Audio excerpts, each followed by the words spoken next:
السلام عليكم، ازيكم عاملين ايه؟ النهارده عندنا تجربة مختلفة عن كل مرة. النهارده ان شاء الله عندنا مسابقة علشان نربط الجانب العلمي بالجانب الترفيهي. بنقدم لكم النهارده ان شاء الله مسابقة باي وينر. النهارده معانا مجموعة شباب من الشباب المتميزين جدا معانا، بنشوف مين فيهم هيكسب. معانا تيمين، كل تيم من الناس المتميزة جدا معانا. هنبدأ دلوقتي أعرفكم بفقرات المسابقة، والشباب معانا برضو هنعرفكم بيهم علشان نشوف مين الفريق اللي قدر يلم ليسون 1 كويس جدا، اللي كان طبعا بيتكلم عن السكيلتون أو بيتكلم عن جزء العظم. المسابقة بتاعتنا مكونة من 5 فقرات. هعرفك عن كل فقرة بسرعة كده. أول فقرة اسمها كلمة السر، ودي عبارة عن إن أنا هديك هنتات عن كل عظمة، ومفروض كل واحد فيهم يخمن العظمة دي هتبقى مين. وطبعا اللي هيتصرف ويجاوب غلط بياخد ماينس، فبلاش حد يتسرع. الفقره الثانيه فقره اسئله سرعه، ودي هتبقى مكونه من 5 اسئله. طبعا ما يغركش ان هي سؤال سرعه ان هيبقى سهل، لا ده في اسئله فيها حسابات واسئله فيها تريكات في الكلام، فطالب من كل فريق يركز قبل ما يجاوب. الفقره الثالثه بقى فقره اسمها تاتش اند وين، ودي هنجيب عظم حقيقي، هيبقى كل متسابق مغمى عينه، وطبعا هيقعد ان هو يلمس العظمه لحد ما يعرف العظمه دي هتبقى مين. الفقره الرابعه هتكون اسمها سلايد شو، وده انا هقدم لك هنا مجموعه من السلايدز بتبقى عباره عن عظمه، والعظمه دي مفروض ان المتسابق هيشوفها ويتعرف عليها، ولو عرفها هيضرب الجرس بسرعه. الفقره الخامسه بقى عندنا هتكون ترو اور فولس، ودي 5 اسئله، ومفروض كل واحد عرف الاجابه اذا كانت صح ولا غلط مفروض يضغط بسرعه علشان يقدر يجاوب. معانا تيمين، يلا بقى اعرفكم بيهم. معانا التيم الاول، وده مكون من زياد الوكيل وهو كابتن الفريق، ومعاهم يحيى، ومعانا يوسف عادل. طبعا كل تيم في كل فقره بيشارك منه 2 بس، والكابتن هو اللي بيختار مين اللي بيشتغل. نيجي بقى للتيم الثاني، معانا احمد السيد كامل وهو كابتن الفريق، ومعانا عبد الرحمن طارق، ومعانا علاء فكري، واحمد زي ما اتفقنا هو اللي هيختار مين الاثنين بالظبط اللي هيبداوا في كل فقره. يلا بقى بينا نبدا الفقره الاولى. راوند 1. الاول لازم اوضح لك نظام الفقره. الفقره عباره عن سؤالين بس، كل سؤال بيتكلم عن عظمه، ومفروض ان انا هقول لك هنت عن كل عظمه. عندنا تقريبا عن كل عظمه 4 هنتات. طبعا ما بنصحش حد يتسرع ويجاوب على طول، لانك لو جاوبت غلط هتاخد -1. طبعا لو ضربت من اول هنت الجرس وجت معاك صح خلاص، فانت حظك كده هتاخد +1، بس بلاش تتسرع. وهنبدأ مع بعض دلوقتي. يلا السؤال الأول، وهنتكلم عن أول عظمة. هديك عنها 4 هنتات عشان تبقى عارف في كام هنت، وهبدأ بأول هنت، وأعتقد صعب قوي إنك تعرف الإجابة من أول هنت. هي كابون، عظمة اتاتشد ل2 بونز تانيين. هي عظمة متصلة بعظمتين. شوف بقى أنت عندك كتير، حد عايز يجاوب؟ أكيد لأ. ماشي. العظمة دي موجودة بشكل هوريزونتال في البادي، هي هوريزونتال بون. كل واحد دلوقتي بيفكر عن العظم في الجسم الهوريزونتال. العظمه دي شايف احمد بدا يسخن. العظمه دي هي عظمه فنترال. صح. كده اول بوينت الفريق زياد الوكيل. يحيى سجل له بوينت اهو. كنت طبعا لسه بقول ان هي تبع الابنديكولار سكيلتون، ولكن يحيى ما اداناش فرصه نقول. برافو يا يحيى. ندخل لتاني عظمه، ويا ترى بقى احمد وعبد الرحمن هيقدروا يتعادلوا ولا لا. العظمه الثانيه، شايفك متوتر عبد الرحمن. العظمه الثانيه هي مبدئيا كده عظمه في الاكزيال سكيلتون. العظمه دي لو جيت تبص لها هتلاقي ان هي كونكتد ل4 بونز، متصله ب4 عظمات. العظمه دي كعظمه برود عريضه، مش شايف حد قرب ايده من الجرس. الرابعه بقى شكلنا هنجيبها. الهنت الرابع ان العظمه دي، شايف عبد الرحمن بيسخن شكله فكر في اجابه. العظمه دي عظمه تريانجولار. محدش جاوب. طب نقول تاني، هي كده عظمه تريانجولار مثلثه. العظمه دي في الاكزيال سكيلتون. فكر كده، العظم المثلث في الاكزيال سكيلتون. العظمه دي هتلاقي ان هي متصله ب4 عظمات. بسهل لك، في عظمه فوق منها، عظمه تحت منها، عظمه يمين، عظمه شمال. برافو عليك. ترددت احمد قرب ايده مش عارف. كنت هتقول سكرم احمد؟ للاسف تأني غير مبرر. معلش ان شاء الله يقدروا يعوضوا في الفقره الثانيه. كده خلصت الفقره الاولى، وكده النتيجه 2-0 لفريق زياد ويحيى. ويا ترى بقى احمد وعبد الرحمن هيقدروا يعوضوا في الفقره الثانيه ولا لا؟ هنشوف اذا كان هيحصل تبديل في الفقره الثانيه ولا لا. بفكركم فريق زياد ويحيى معاه بره يوسف، وفريق احمد وعبد الرحمن معاه بره علاء. يا ترى احمد دلوقتي كابتن الفريق بيفكر في حد تاني هيدخل ولا لا؟ يا ترى زياد بيفكر شايف تبديلات هتحصل ايه؟ راوند 2. هنبدا دلوقتي بقى مع بعض الفقره الثانيه، وبفكركم ان حصل تبديل في فريق زياد. طلع عبد يحيى ونزل مكانه يوسف. يا ترى بقى هم بيدوروا على تأمين النتيجة ولا يوسف هيكون إضافة ولا إيه؟ ما نشوف. شايفه متوتر، لكن الناحية التانية أنا شايف عبد الرحمن متوتر برضه. فنشوف هل أحمد هيقدر هو وعبد الرحمن يعوضوا ولا لا. هفكركم كده بشكل الفقرة التانية هتبقى عاملة إزاي. هي عبارة عن أسئلة سرعة، بس الأسئلة فيها تريكات، فيها خدع في الكلام، وفيها حسابات. فهي سرعة بس الموضوع يعني هيبقى فيه تأني برضو إلى حد ما. الفقرة هتبقى مكونة من 4 أسئلة، في منهم سؤالين حسابات ومنهم سؤالين عن العظم. هنبدأ نشوف دلوقتي مع بعض السؤال الأول، وبفكرك برضو لو اتسرعت وجاوبت غلط هتاخد ماينس، لو جاوبت صح هتاخد البوزيتيف. طبعا أنا المفروض إن هم دلوقتي شايفين السؤال على الشاشة أو هيشوفوا السؤال على الشاشة. طبعا هو لو شفت السؤال وعرفت تجاوب أو عارف الإجابة اضرب الجرس على طول، حتى لو أنا لسه مخلصتش السؤال. انا هخلص وهسمع اجابتك، وبفكرك تاني وانا نبهت عليهم لو ضربت الجرس واستنيت ثانيتين 3 ما جاوبتش انا هقلب على طول. فما تضربش الجرس الا وانت مستوعب السؤال وعارف الاجابه. يلا نبدا مع بعض بقى. اول سؤال النمبر اوف بونز في البلفيك جيردل واللور ليمبس. بيتأنوا بلفيك جيردل واللور ليمبس، واحمد ضرب الجرس. ايه يا احمد كم؟ 34. للاسف اجابه غلط. بلفيك جيردل لور ليمبس كام؟ 62. برافو يا زياد، صح. طبعا اللور ليمبس، انا بقول لور ليمبس، احمد للاسف اعتقد ان هو ليمب واحد بس مكتوب لور ليمبس، يعني في عندنا 2 من الاطراف. طبعا كل ليمب كان فيه 30 بون 30 عظمه، فكده احنا عندنا في التو ليمبس في 60 عظمه. بالنسبه للبلفيك جيردل، فالبلفيك جيردل زي ما انت عارف بيتكون من 2 هافز، نصين، وكل هاف عباره عن عظمه واحده. فزي ما احنا شايفين كده الاجابه عندنا 62 بون 62 عظمه. طيب هنروح دلوقتي لتاني سؤال، وشايف عبد الرحمن عايز يقول حاجه لاحمد. ركز شويه بس. انت ما تركز انت. هركز انا ما دوستش لسه. انا شايف يوسف تأنى في السؤال اللي فات، مش عارف ليه. ايه مش هتضرب الجرس ولا ايه؟ ماشي. جاء سخن يا علاء. شايف الفريق محتاج دلوقتي. نروح للسؤال الثاني، والسؤال الثاني يا جماعه بيتكلم برضو عن عدد العظم. للاسف السؤال الثاني ده سؤال مش سهل خالص، هو يعني يا ريت ما تضربش بسرعه لانه محتاج حسابات. تعال نشوف السؤال بيقول ايه. Number of bones in a human with amputated hand. طبعا amputated hand يعني ايد مقطوعه. شوف انت بقى جسم الانسان كان فيه كام عظمه، ولو قطعنا ايد واحده منه هيبقى باقي كام عظمه. انا وضحت السؤال اهو، فكر بقى. عبد الرحمن 152. عبد الرحمن عمل حسابات في دماغه بسرعه، للاسف الاجابه غلط. فريق تاني نشوف. 179. برافو يوسف، حقق اضافه، وكده البوينت الرابعه 4 لزياد قدام -2 لفريق عبد الرحمن واحمد الناحيه الثانيه. اتمنى يفوقوا، الفريق بقى كبير. املكم الفتره اللي جايه ان زياد يتسرع هو ويوسف ويجاوبوا غلط. ادعي بقى يجاوبوا غلط ان شاء الله. طبعا سؤال كان محتاج ان احنا عشان نعرف اجابته. انت عارف ان الهيومن بادي عنده 206 بونز 206 عظمه.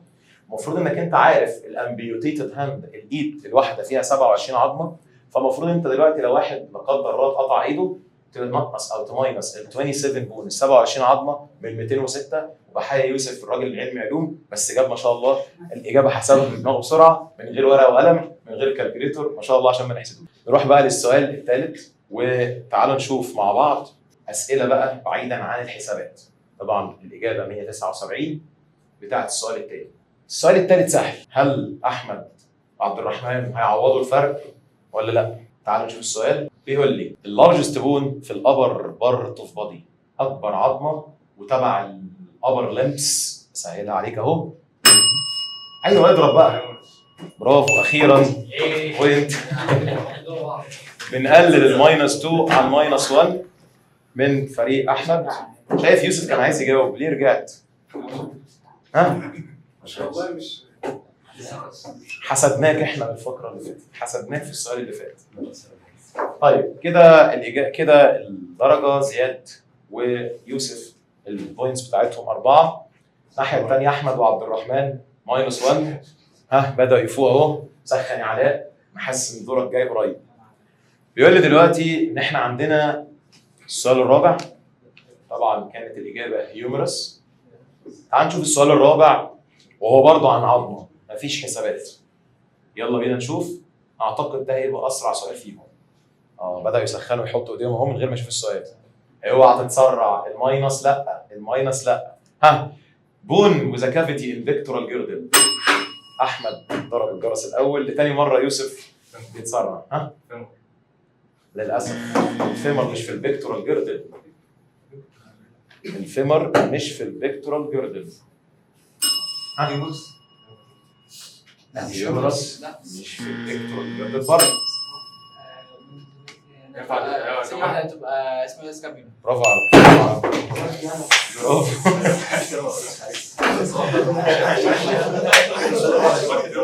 بدأت تسخن اهي.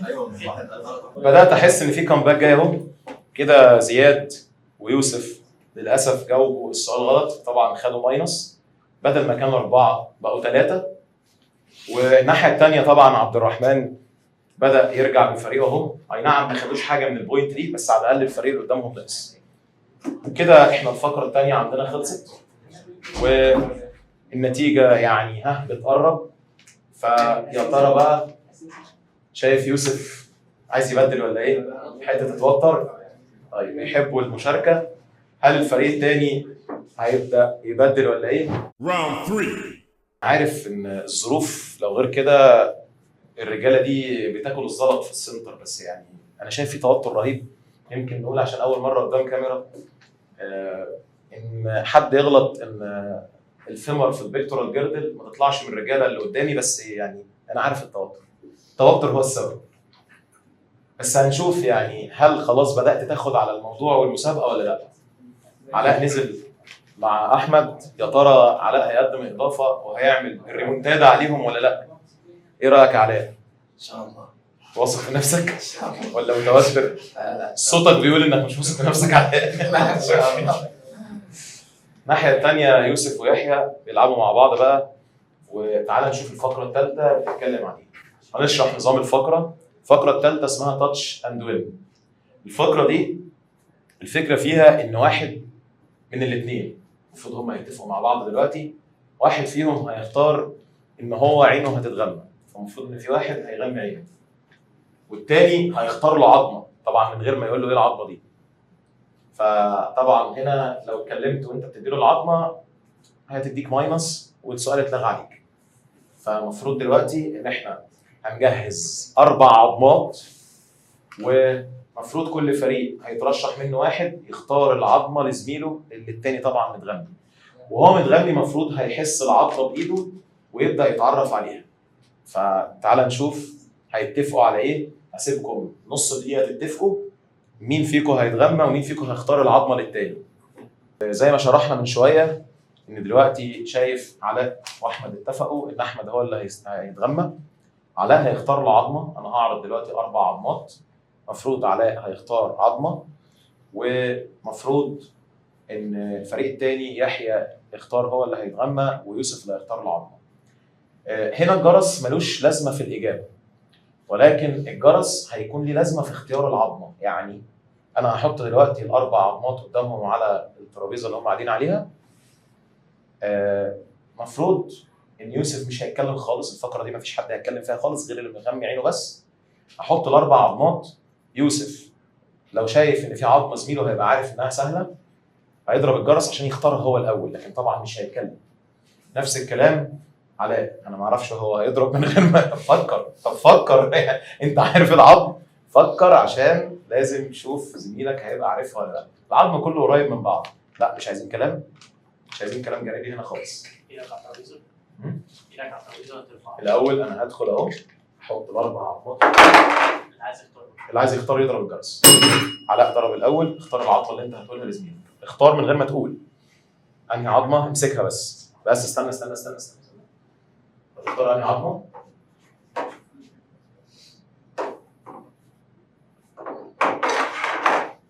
انا استبعد العظم الباقي. اتفضل يا علاء ادي احمد العظمه، واتفضل يا يوسف ادي يحيى العظمه. المفروض دلوقتي ان كل واحد بيتاتش العظمه ونشوف ان هنا الجرس ملوش لازمه. المفروض نعم؟ اتفضل. برافو صح، وادي بوينت. يحيى لو جاوب صح هياخد بوينت، لو جاوب غلط هياخد ماينس. هيا يحيى. صح. حوش. بدأنا نفوق كده ونرجع من او نبعد عن التوتر، وكده فريق يحيى ويوسف رجعوا لأربعة تاني. فريق احمد وعبد الرحمن وصلوا للزيرو دلوقتي، فالمهم ان هم خلصوا بالماينس. كده النتيجه 4-0. كده خلصنا الفقره الثالثه، لسه فقرتين ما تيأس، الفرق 4. الفقرتين الباقيين ب8 نقط. خلي بالك بقى، الله اعلم اللي قدامك هيجاوب غلط ولا لا، فهل في ريمونتادا؟ ده اللي هنشوفه في الفقرتين اللي جايين. شايف حصل تعديل تاني في الفرق، شايف زياد رجع مره ثانيه قلقان على فريقه، يوسف طلع وزياد رجع. الناحيه الثانيه احمد شايفه قاعد على الكرسي، ما اعرفش هو مسيطر ولا هم واثقين فيه، مش عارف. قاعد في مكانه الاول. الفقره الرابعه اسمها سلايد شو. المفروض ان احنا عندنا 3 سلايدز، 3 شرايح هنعرضهم دلوقتي على الشاشه قدامهم. وخلي بالك العظم ده مش سهل، مش جايب لك بقى عظمه فيمر وهيومرس الكلام اللي احنا بنشوفه في اسئله الكتب ده. لا، العظم اعنف شويه، محتاج تركيز. يمكن اسهلهم اول واحده. هنبدا نشوف يا ترى هيتعرفوا عليهم ولا لا. افكرك تاني، اوعى تجاوب غلط وتاخد ماينس. اتصر يعني، خليك سريع بس ما تتسرعش. Round 4. هنبدا مع بعض اول سؤال في الفقره الرابعه، ويا ترى جاهزين للسلايد ولا ايه؟ يا ترى احمد هيقدر يعمل ريمونتادا ولا لا، ولا الفرق هيزيد؟ ويلا مع بعض نشوف. اول عظمه فقره وعايز نوعها. ثوراسيك فيرتيبرا، صح. هنحتاج نرجع للفقره عشان نشوف مين ضغط على ده. انا اللي ضغطت. هو اللي خدها. سلام على الامانه. بحيي علاء. بحيي علاء. من غير ما نرجع للفار، الراجل خلص لنا الموضوع. الفقره فعلا ثوراسيك زي ما زياد جاوب، وكده بوينت جديده راحت لفريق زياد ويحيى، فكده 5-0. عايزين نعمل ريمونتادا، عايزين نسخن الماتش. ايدك على الترابيزه. ما نحطش ايدينا على جرس. لا، هو براحتكم، انا متاكد ان الفقره الجايه دي مش محتاجه تسرع خالص، او السؤال اللي جاي ده، العظمه اللي جايه مش محتاجه تسرع خالص. لو تسرعت تكلف فريقك ماينس. شايفين دلوقتي الفقره عمال يجيبها من كل الاتجاهات، شايفين اسف العظمه عمال يجيبها من كل الاتجاهات. الله اعلم هنقدر نوصل بيها ولا لا. الفقره دي تفتكر هتكون ايه؟ العظمه دي انا مش عارف ليه مصر انها فقره، بس انا مش فاكره. بيفكروا يا ترى. طبعا لو ما جوش دلوقتي هنبدا نقول هنتات عنها علشان نسهل الموضوع، لكن انا متاكد ان في حد هيضرب الجرس دلوقتي. اوعى الفريق اللي قدامك يسمعك. علاء فيمر بيغامر. لا خالص، غلط خالص، مش فيمر. كده ماينس، رجعنا تاني للماينس. كده هننقل للفريق اللي قدامه. معانا زياد ويحيى. يا ترى هل وصلتوا للعظمه؟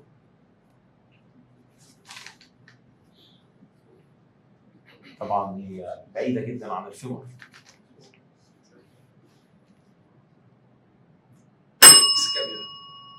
لا غلط برضه. كده احمد شايفه بيتنفس. رجع تاني 4 -1. طب نسهل بقى، ندي هنت عن العظمه.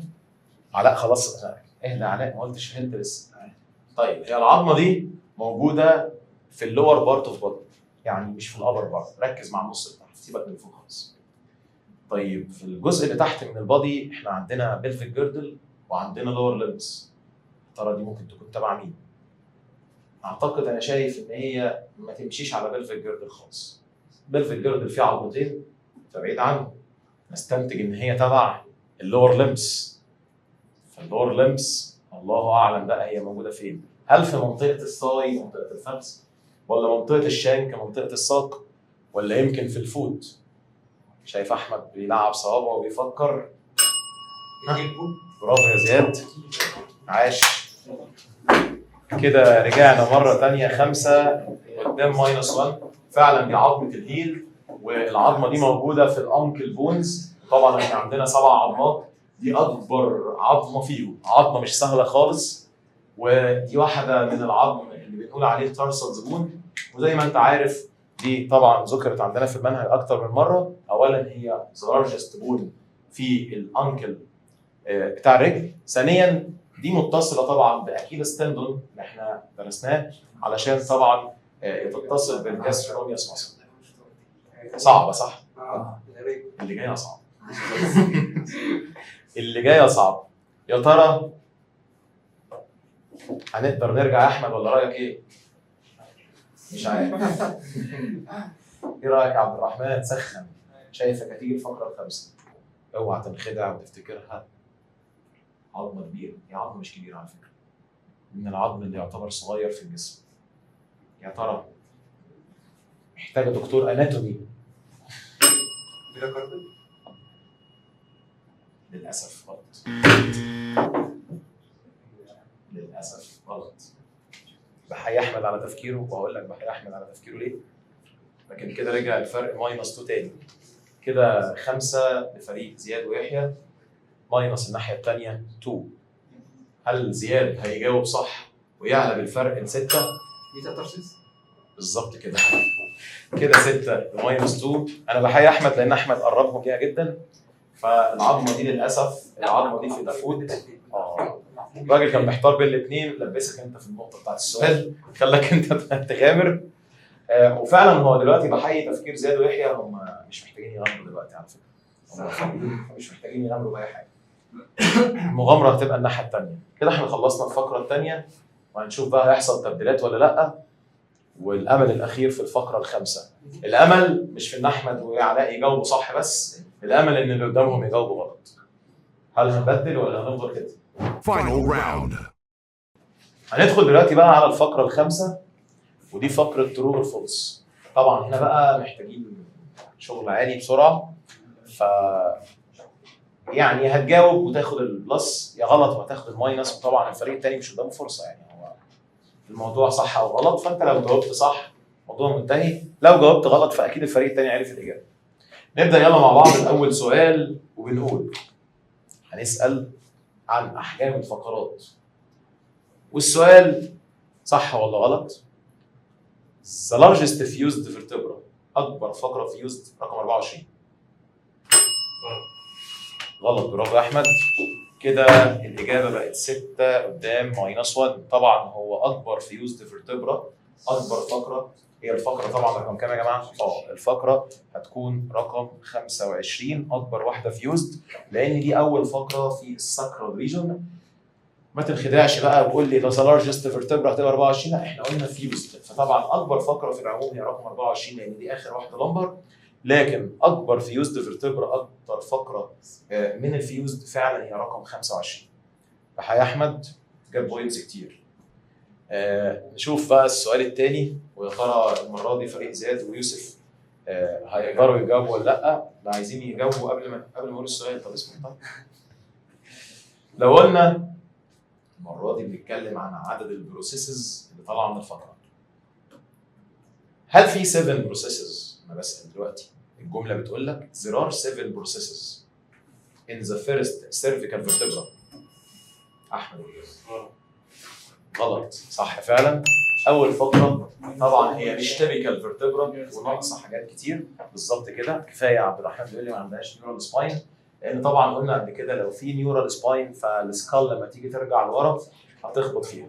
بنحسن النتيجه، وصلنا بالنتيجه ل 6 قدام 0. استنى 3 اسئله وعايزين بقى نحسن النتيجه يا رجاله، وبنقول السؤال الثالث يا ترى صح ولا غلط؟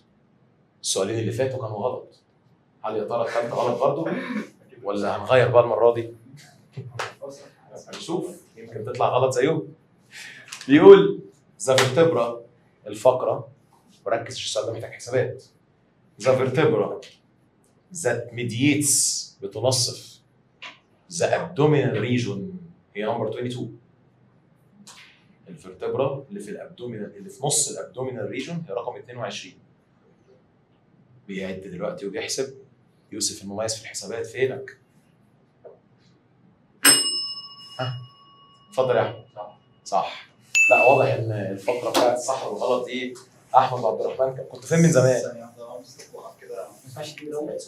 كده وصلنا بالنتيجه ل 6-1. 6 لفريق زياد، 1 فريق احمد ومع عبد الرحمن بيحاولوا يحسنوا النتيجه. تعال نشوف الجمله الرابعه او السؤال الرابع. بيتكلم هنا عن سؤال خادع شويه. هل يا ترى صح زي اللي قبله ولا غلط زي اللي قبله؟ ماشي بلعب بتلعب. السؤال عن الفولس ريبس، كفايه فقرات بقى. السؤال بيقول false reps are connected to thoracic vertebrae. احمد بيغمر تاني صح؟ طبعا الفولس ريبس تصنع بالثوراسيك فيرتبراي. واضح ان زياد بقى متأني خالص، مش عايز ياخد ماينس. اهم حاجه مش عايز ماينس. حلو كده. كده 6. اعلى سكور في تاريخ البرنامج. يا عم احنا عايزين نكسب. كده النتيجه 6-2. فطبعا لسه سؤال واحد، يا ترى هتبقى النتيجه 5-2 ولا 6-3؟ الله اعلم. ندخل بقى على سؤال تبع الابر لم، وبنتكلم عن الراديوس. والسؤال بيقول radius is attached to metatarsus. ده هيكسر الجرس. والراديوس فعلا ما بتتصلش بالميتاتارسلز، طبعا بتتصل بالميتاكاربال زبون. كده زياد جاب النقطه السابعه والنتيجه 7-2. بشكركم على مشاركتكم هنا. احمد حاول جدا، احمد حاول كتير. عبد الرحمن وعلاء برضو عملوا شغل، بس كان في شويه توتر. شايف علاء متوتر واقف بره. عبد الرحمن في اول فقرتين كان حالته صعبه. الناحيه الثانيه زياد ما شاء الله عليه مستوى، او يعني بلاش نقول مستوى، الثبات الانفعالي عنده كويس جدا. بشكر برضو يوسف ويحيى. لا بصراحه يستحقوا، كانوا تيم متكامل جدا. حاسس في تفاهم اكبر ما بينهم، مع ان يعني انا عارف ان احمد وعبد الرحمن صحاب من زمان، لكن ان شاء الله يشاركوا مره ثانيه باذن الله، والمره الجايه باذن الله يفوزوا. الروح الرياضيه. بشكركم، وان شاء الله نتقابل بقى في مسابقه ثانيه مع رجاله جديده باذن الله. مع السلامه.